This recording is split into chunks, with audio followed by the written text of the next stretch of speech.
Yes, my ladies and my lords, I'll be very brief. My learned friends have touched most of the issues. My name is Njenga Jeremy, appearing for the eighth respondent. I want to give time to my learned friend Issa Mansour. So just a few points for clarification. One, speaking for the eighth respondent. My ladies and my lords, the eighth respondent per se, because of his position, is still a commissioner with the IEBC. He does not want to be classified as opposing or supporting the petition.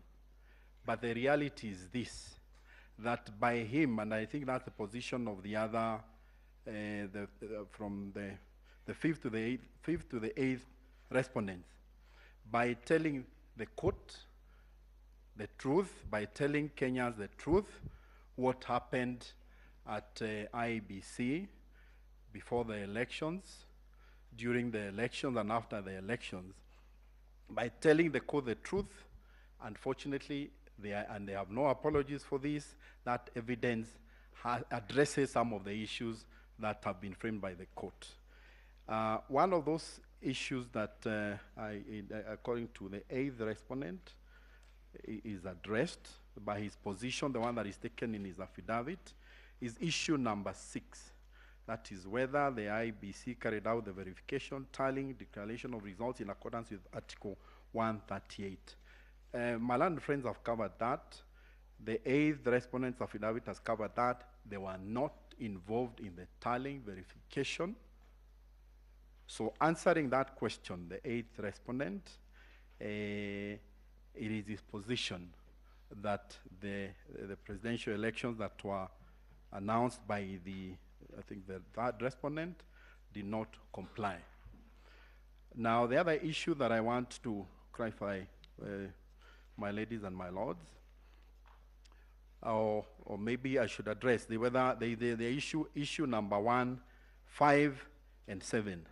Again, because of the peculiar nature of the way the IEBC is run by the chairman, it is the eighth respondent's position that despite being a commissioner, he cannot even help the court in addressing those issues because the results that were announced on the 15th of August, the systems that had been put in place, the person who was in charge of them, it was not the commission, it was not IEBC, but that is the chairman. The chairman is the one who can be able to answer most of those questions.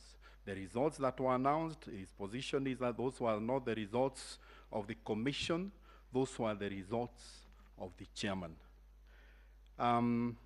Maybe the other issue that I should mention is that the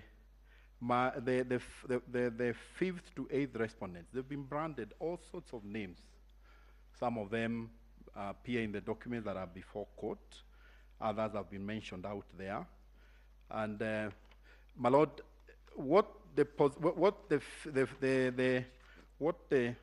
fifth to the eighth respondents did by walking out of Bomas is because they did not want to give legitimacy to a process which they were not involved in.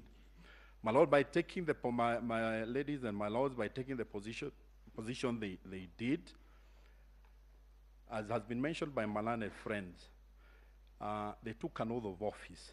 And the oath of office that they took was to uphold and protect the Constitution. When they realized that the Constitution was being abused, their role that they were supposed to play was being abused by the chairman of the commission, that's why they took that position. Did they take that position so that they could support any of the parties? My lord, that is not the position.